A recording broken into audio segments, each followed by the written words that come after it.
Shalom Aleichem Besem Hamasya. Salam sejahtera di dalam kasih Kristus. Tuhan memberkati. Selamat berjumpa kembali bersama kami, channel Perang Dunia, yang berbicara di sekitar kekristenan dengan konten pendalaman iman Kristen dalam nuansa ortodoks. Dalam video yang lalu, yakni pada episode yang ketiga, kita berbicara tentang Alkitab, Perjanjian Lama dan Perjanjian Baru. Untuk kali ini kita akan berbicara tentang apa yang terkandung dalam Alkitab Perjanjian Lama dan Perjanjian Baru. Selain berisikan tentang nubuat akan kedatangan Mesias dan sudah kedatangan Mesias, kita juga akan berbicara tentang hukum-hukum yang termaktub dalam kedua kitab, yaitu Perjanjian Lama dan Perjanjian Baru. Untuk lebih jelasnya, yuk kita mulai. Tetapi sebelumnya jangan lupa subscribe dulu agar Anda tidak ketinggalan dalam konten-konten berikutnya.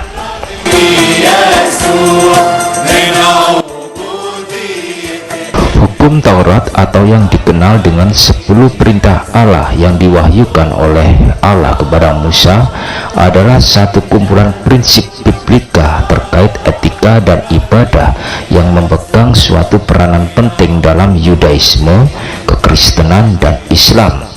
10 perintah Allah itu diterima oleh Musa dalam bentuk loh batu, loh asyahadat atau lempeng batu.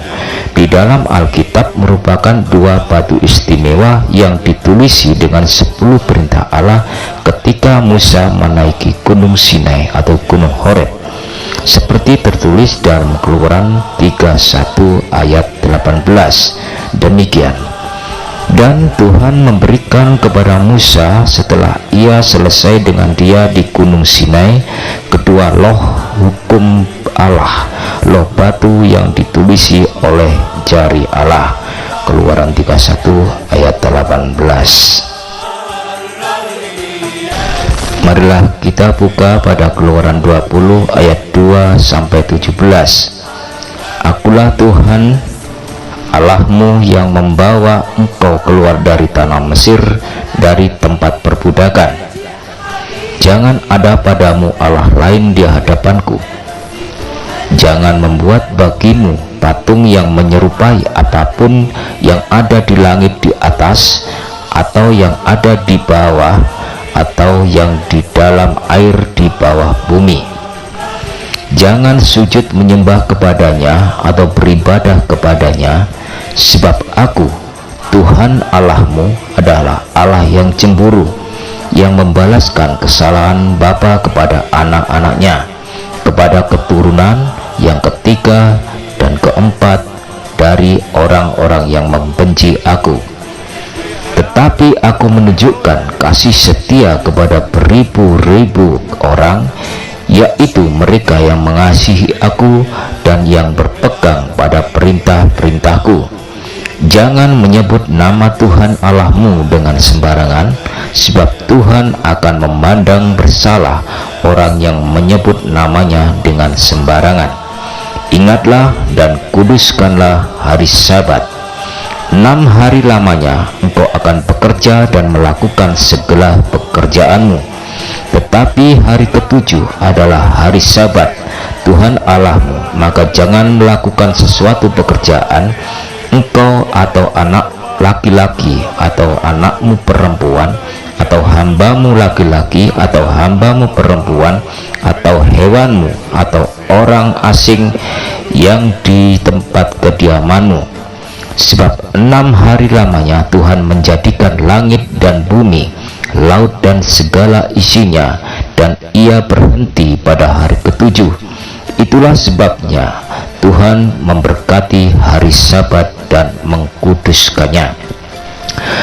Hormatilah ayahmu dan ibumu, supaya lanjut umurmu di tanah yang diberikan Tuhan Allah kepadamu. Jangan membunuh, jangan berzina, jangan mencuri, jangan mengucapkan saksi dusta tentang sesamamu.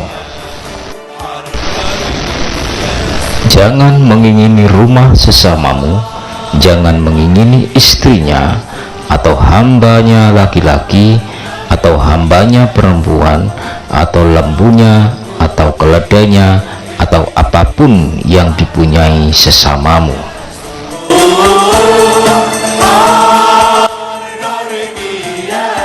Marilah kita ulas satu persatu tentang ayat-ayat dalam 10 hukum Taurat Musa ini. Pada ayat pertama, jangan ada Allah lain di hadapanku.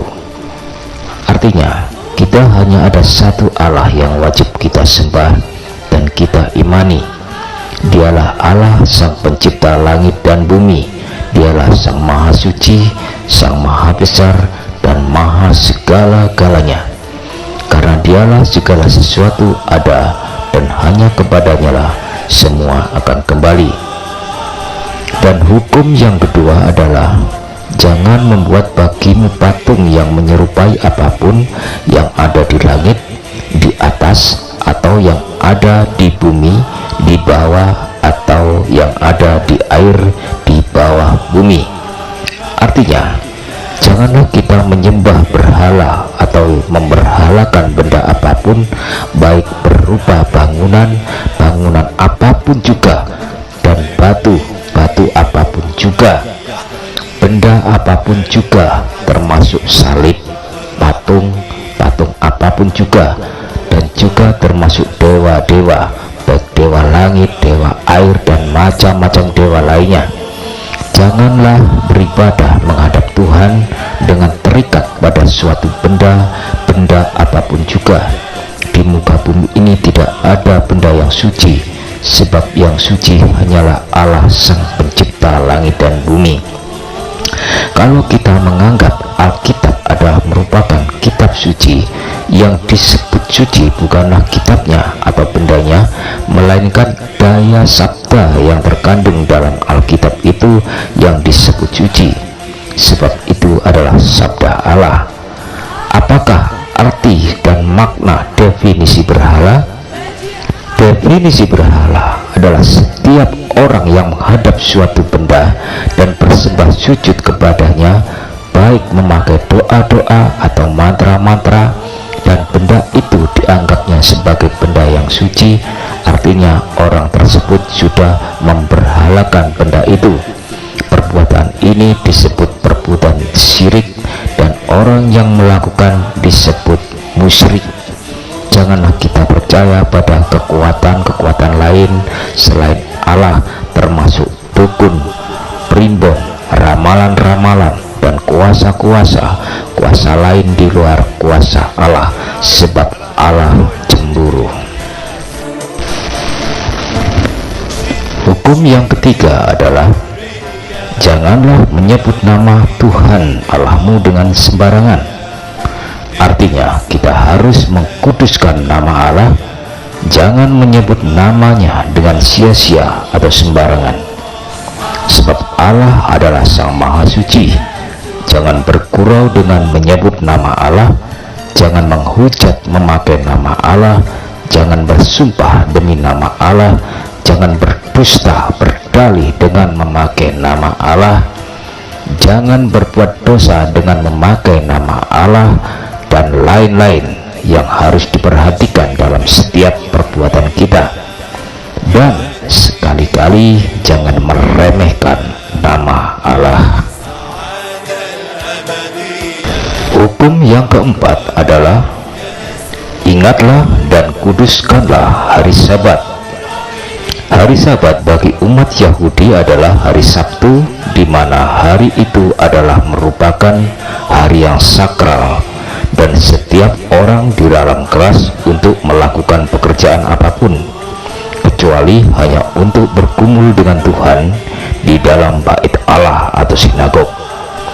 Bagi kita umat Kristen, hari Sabat itu diganti dengan hari Minggu, sebab pada hari Minggu itulah Tuhan Yesus telah bangkit dari alam maut.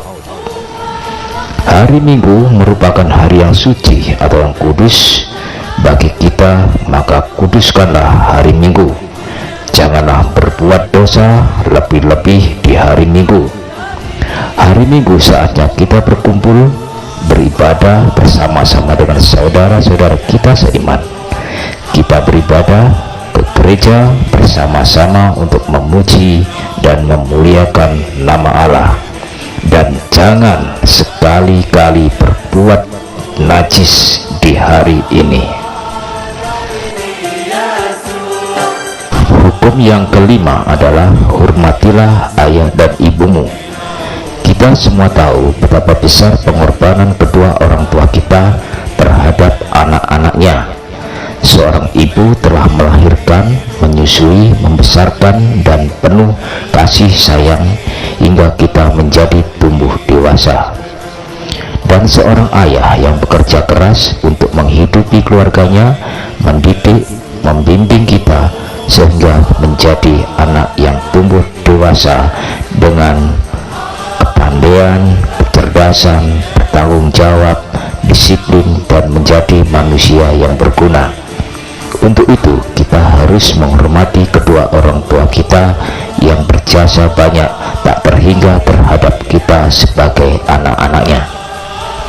Walaupun tidak semua orang tua bisa berbuat demikian terhadap anak-anaknya, ada beberapa orang tua yang tidak bisa memberi contoh yang baik, tidak mendidik, tidak menyayangi anak-anaknya, dan lain-lain sebagainya.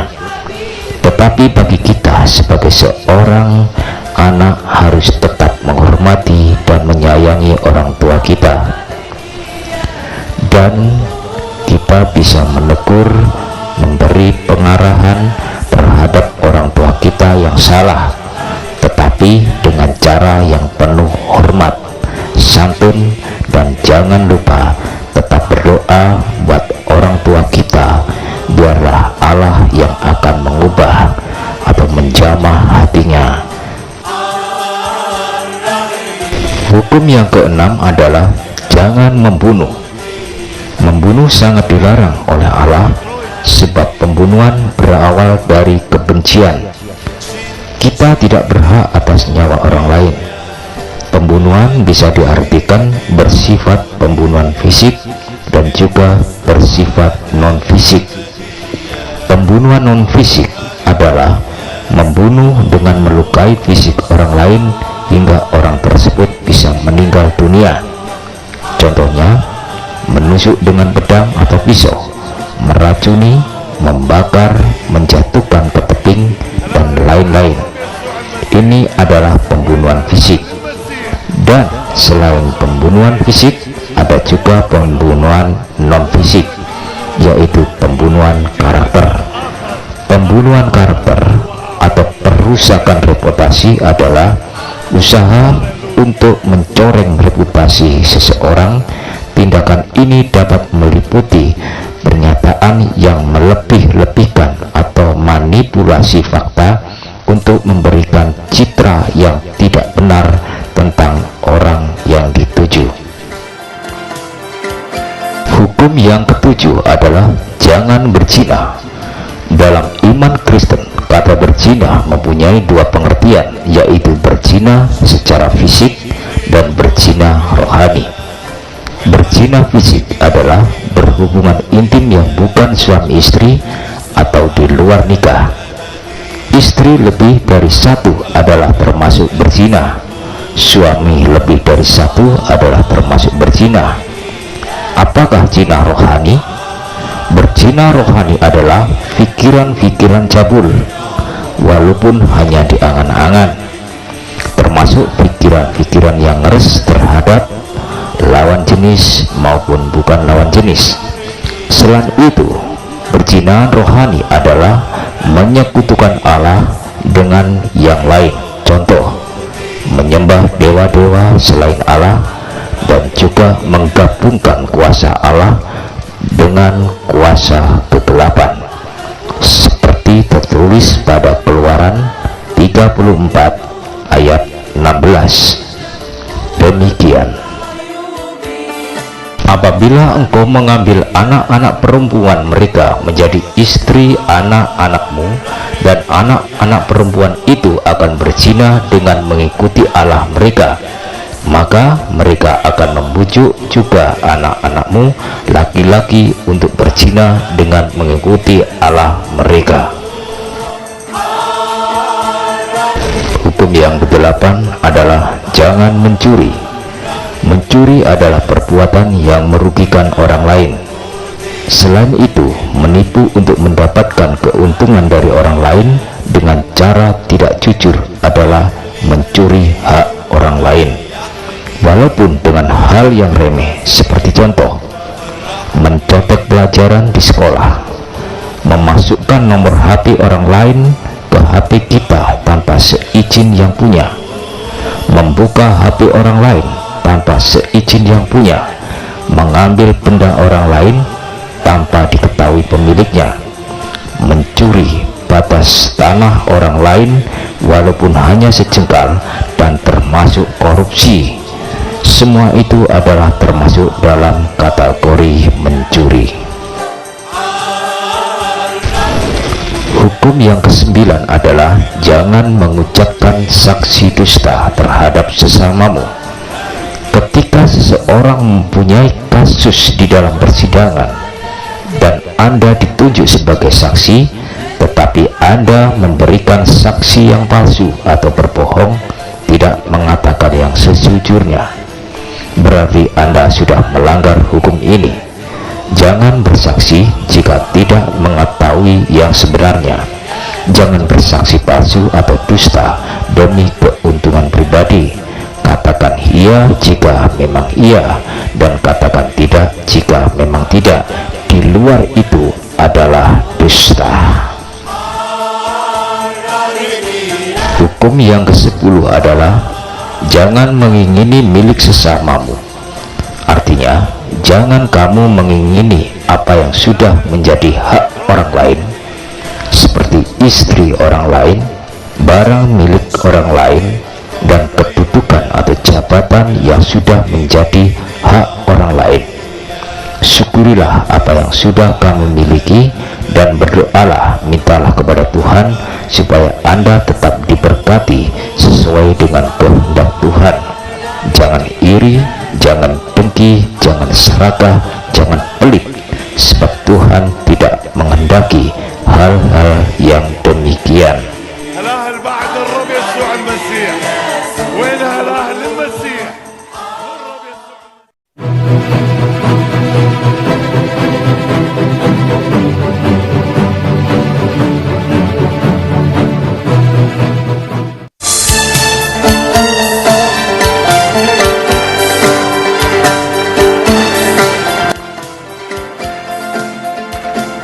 Nah, 10 hukum Allah dalam Taurat Musa ini dapat dipahami bahwa perintah tersebut terbagi menjadi dua bagian, yaitu perintah 1-4, jangan ada Allah lain, jangan menyembah berhala, jangan menyebut nama Allah dengan sembarangan, kuduskanlah hari Sabat. Keempat perintah ini adalah mengatur bagaimana hubungan antara manusia dengan Tuhan. Dan perintah yang ke-5-10 yaitu hormatilah ayah ibumu, jangan membunuh, jangan berzina, jangan mencuri, jangan mengucap dusta, dan jangan mengingini milik sesamamu. Perintah 5-10 ini adalah mengatur bagaimana membangun hubungan manusia dengan manusia yang disebut hablum minanas. Jadi hablum minallah dan hablum minanas. Hablum minallah hubungan kita dengan Allah, dan hablum minanas hubungan kita dengan sesama manusia. Selain dari hukum Taurat Musa atau 10 perintah Allah yang dianggap sebagai hukum moral, juga terdapat hukum upacara atau hukum bayangan dan hukum sipil yang Tuhan berikan kepada Musa. Hukum upacara atau hukum bayangan atau nubuat adalah semua perintah yang Tuhan firmankan kepada Musa untuk diajarkan kepada Bani Israel berkaitan dengan rencana penebusan manusia dari dosa melalui pengorbanan dan pelayanan Yesus Kristus atau Isa Al-Masih.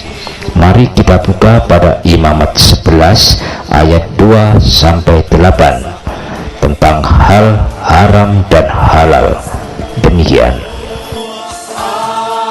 Katakanlah kepada orang Israel begini, inilah binatang-binatang yang boleh kamu makan dari segala binatang yang berkaki empat yang ada di atas bumi.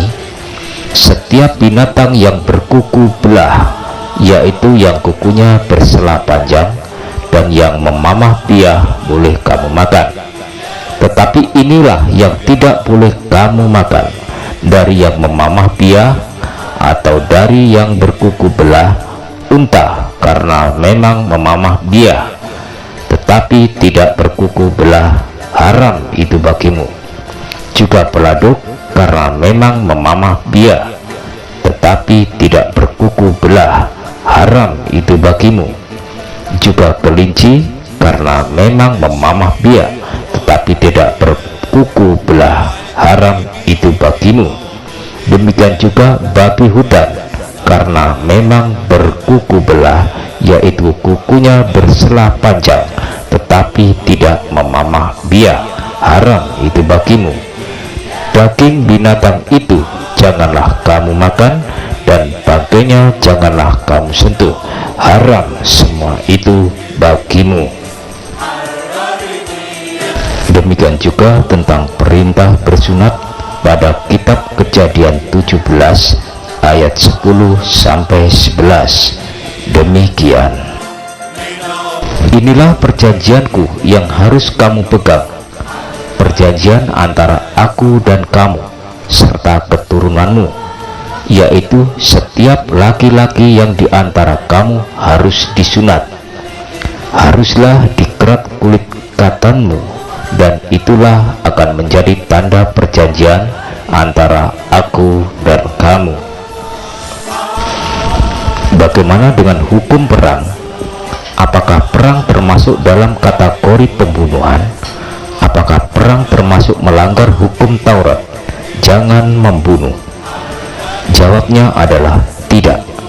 Perang adalah tugas suci untuk mempertahankan tanah air, bangsa, dan negara, seperti yang tertulis pada Keluaran 20 ayat 13, 1 Samuel 15 ayat 3, Yosua 4 ayat 13. Allah juga memerintahkan hukuman mati untuk berbagai kejahatan, seperti tertulis pada Keluaran 21 ayat 12, Keluaran 21 ayat 15, Keluaran 22 ayat 19, Imamat 20 ayat 4. Jadi Allah sama sekali bukan melarang mematikan orang dalam keadaan apapun. Namun yang dilarang Allah adalah pembunuhan. Perang tidak pernah merupakan hal yang baik, namun kadang-kadang memang dibutuhkan dalam dunia yang penuh dengan orang-orang yang berdosa. Roma 3 ayat 10 sampai 18. Perang tidak terhindarkan. Kadang-kadang satu-satunya cara untuk mencegah orang-orang yang berdosa melakukan bencana lebih besar adalah dengan memerangi mereka. Dalam perjanjian lama, Allah memerintahkan orang-orang Israel untuk melakukan pembalasan orang Israel kepada bangsa Median. Bilangan 31 ayat 2. Dalam hal ini kami tidak akan membahas hukum-hukum dalam kitab perjanjian lama secara panjang lebar karena dibatasi oleh durasi. Dan sekarang langsung saja kita menuju kitab perjanjian baru dalam hukum-hukumnya yang dibawa oleh Sang Mesias, yaitu Tuhan Yesus Kristus. Yesus datang ke dunia adalah sebagai Mesias yang telah menggenapi nubuat yang sudah pernah dijanjikan dalam kitab perjanjian lama. Mari kita buka pada Matius 5 ayat 17. Janganlah kamu menyangka bahwa aku datang untuk meniadakan hukum Taurat atau kitab para nabi. Aku datang bukan untuk meniadakannya, melainkan untuk menggenapinya. Matius 5 ayat 17. Apakah perbedaan hukum Taurat Musa dan hukum yang dibawa oleh Yesus Kristus? Mari kita buka pada kitab perjanjian lama pada Ulangan 9 ayat 11. Tuhan memberikan kepadaku kedua loh batu, loh-loh perjanjian itu. Kemudian kita buka pada kitab Perjanjian Baru pada Yohanes 1 ayat 17. Demikian, sebab hukum Taurat yang diberikan oleh Musa, tetapi kasih karunia dan kebenaran datang oleh Yesus Kristus. Artinya, hukum-hukum yang tertulis dalam Perjanjian Lama adalah merupakan bayangan atau nubuat janji keselamatan yang akan masuk pada masa penggenapan.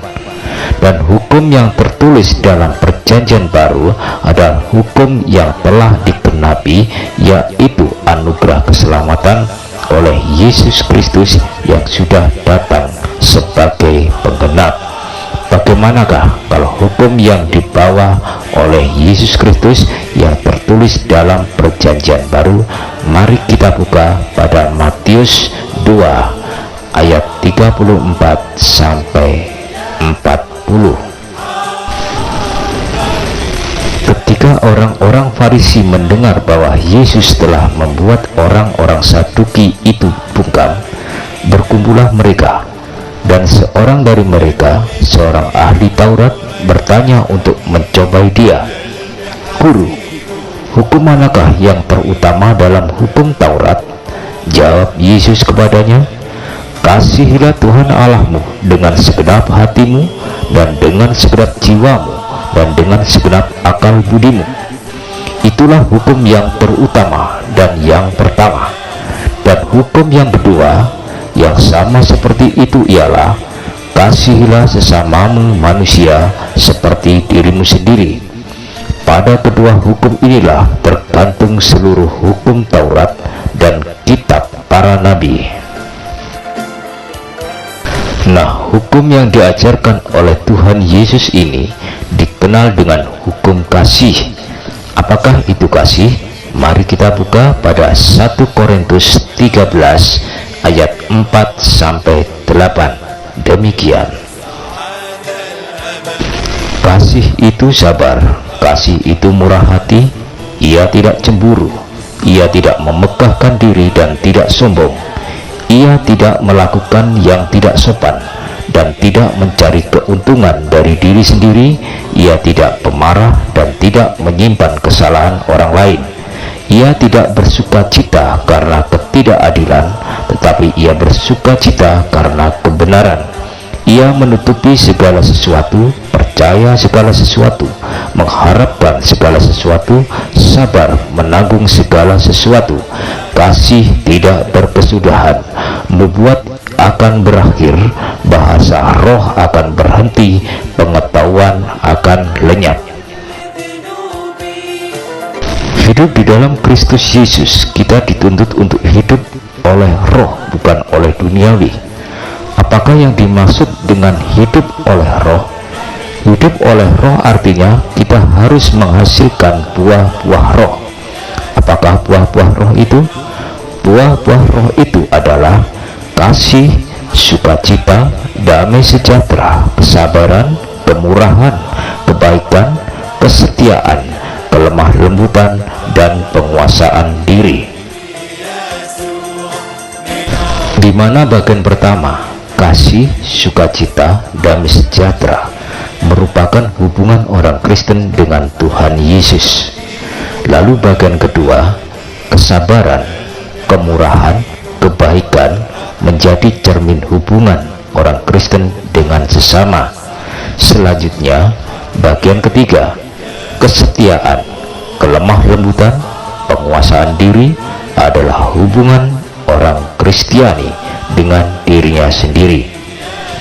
Umat Kristiani yang menjalankan pada pola hidup Kristen dengan benar seharusnya memiliki buah-buah roh, sebab 9 buah roh itu merupakan cermin dari karakter Yesus Kristus. Yesus juga menyindir tentang hal haram halal seperti yang tertulis dalam hukum Taurat. Mari kita buka pada Markus 7 ayat 18 sampai 23. Demikian, Maka jawabnya, apakah kamu juga tidak dapat memahaminya? Tidak tahukah kamu bahwa segala sesuatu dari luar yang masuk ke dalam seseorang tidak dapat menajiskan, karena bukan masuk ke dalam hati, tetapi dalam perutnya, lalu dibuang ke jamban. Dengan demikian ia menyatakan semua makanan halal. Katanya lagi, apa yang keluar dari seseorang itulah yang menajiskan, sebab dari diri orang timbul segala pikiran jahat, percabulan, pencurian, pembunuhan, perzinahan, keserakahan, kejahatan, kelicikan, hawa nafsu, iri hati, hujat, kesombongan, kebebalan. Semua hal-hal jahat ini timbul dari dalam dan menajiskan orang. Menurut ayat tersebut, Yesus telah menjelaskan bahwa makanan tidak ada yang menajiskan, tetapi perkataan yang keluar dari hati yang jahat itulah yang menajiskan. Nah, kesimpulan dari hukum-hukum ini adalah kita sebagai orang pengikut Yesus Kristus dituntut untuk hidup menurut roh, bukan menurut dunia, seperti tertulis pada Yohanes 4 ayat 23 sampai 24. Demikian. Tetapi saatnya akan datang dan sudah tiba sekarang bahwa penyembah-penyembah benar akan menyembah Bapa dalam roh dan kebenaran, sebab Bapa menghendaki penyembah-penyembah demikian. Allah itu roh, dan barang siapa menyembah Dia harus menyembahnya dalam roh dan kebenaran.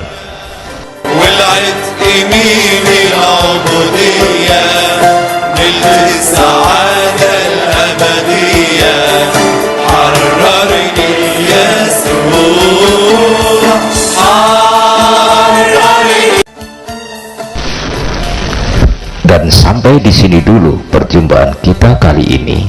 Kiranya video ini dapatlah menjadi berkat bagi kita sekalian. Shalom Aleichem Beshem Hamasiah. Terima kasih. Tuhan memberkati.